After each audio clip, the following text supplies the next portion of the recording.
Greetings.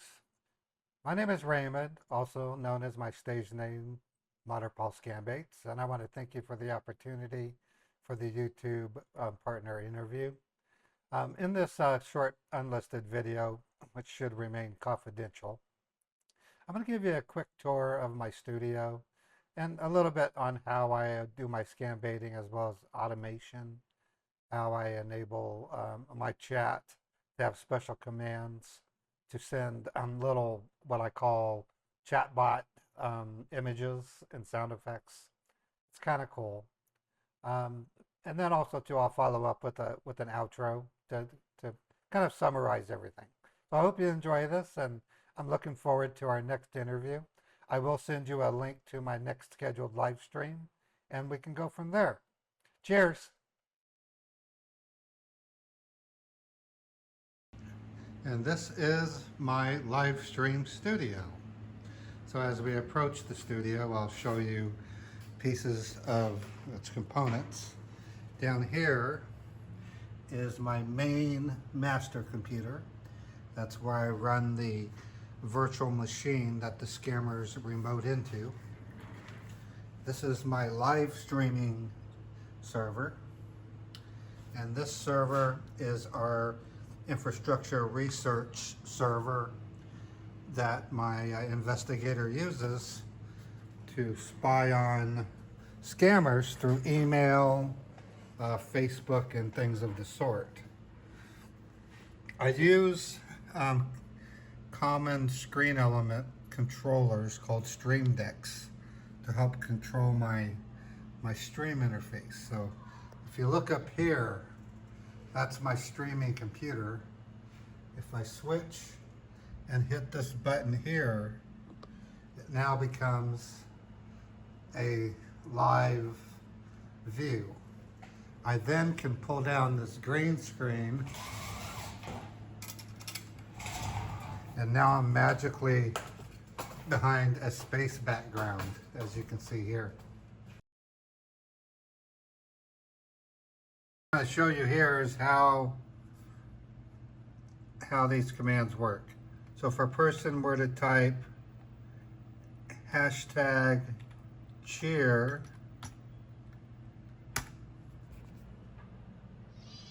see how it says way to go?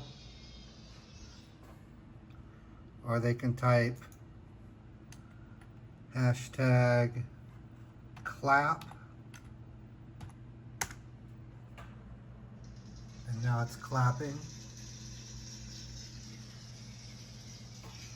And then I have private ones for people, like for example, I have one for myself called Beethoven, which is my cat.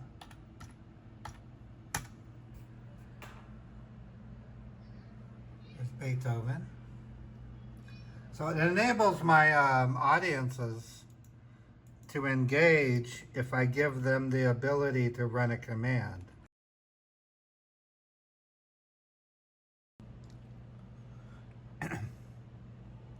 After my virtual computer is loaded, I make sure that the time is set. And then I open up Chrome. And then I open up a new tab. And I copy the link of a tech support scam. And then paste. And then hit enter.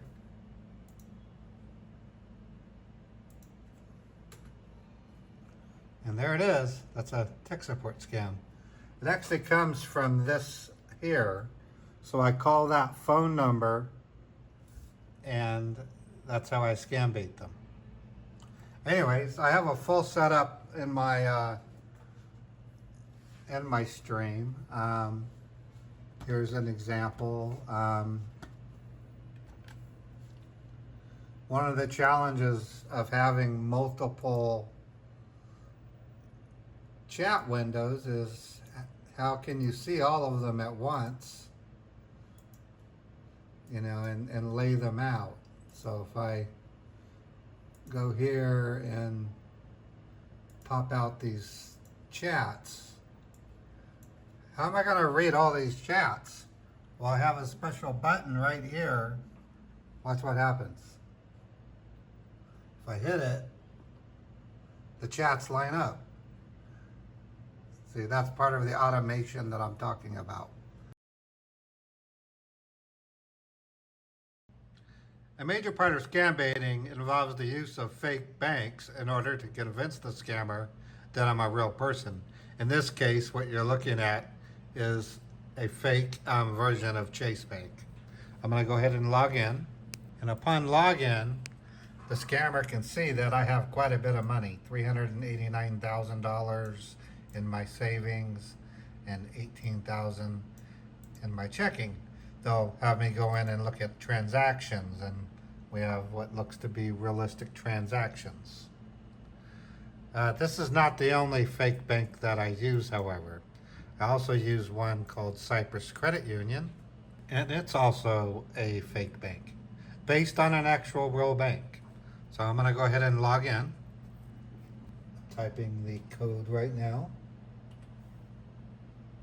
And then they think that I have $329,000 in my savings and $23,000 in my checking.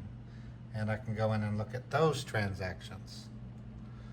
So it's with these fake banks that I convince scammers to trick me into thinking they've overpaid me, and they will give me the name, the address, as well as the routing and account number of an American bank, which I then report to the FBI and Homeland Security through my investigator. And I'll explain in my outro the impact that that has.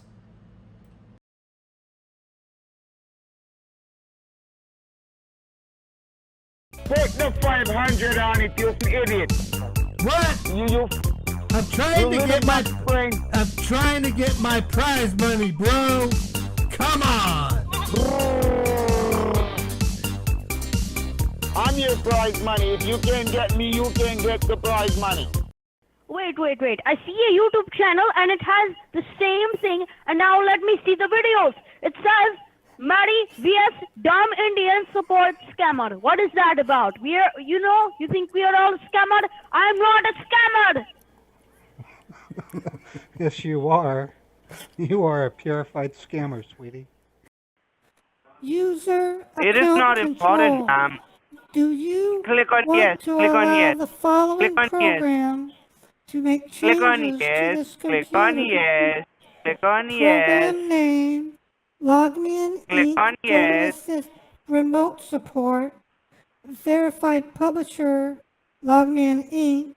Click on File yes. origin, Maddie. hard drive on this computer. Maddie. Yes? Maddie. Click on yes. Click on yes. Then it wants me to click on yes or no. Which one should I click on? Click on yes, Mary. Click Okay. on yes, Mary. Click on yes. Okay. How do I spell W? D-U-B-L-U. D-U. No. W. W like YY. Like Y-Y? W. W like whiskey. W. Oh, W, like the key W. I'm sorry. Please click OK to allow rest. Please click OK. Yes, click OK. And then there's a OK button and a cancel button. OK, yes, OK. Okay. Press OK. Okay. Yes. Do you want to allow the following program Yes. to Click make yes. changes to this computer? Program name, Yes. LogMeIn Rescue Click yes. Applet, Click yes. Click yes. Verified Click yes. publisher. Yes. Click yes. LogMeIn Inc. Click yes. Yes.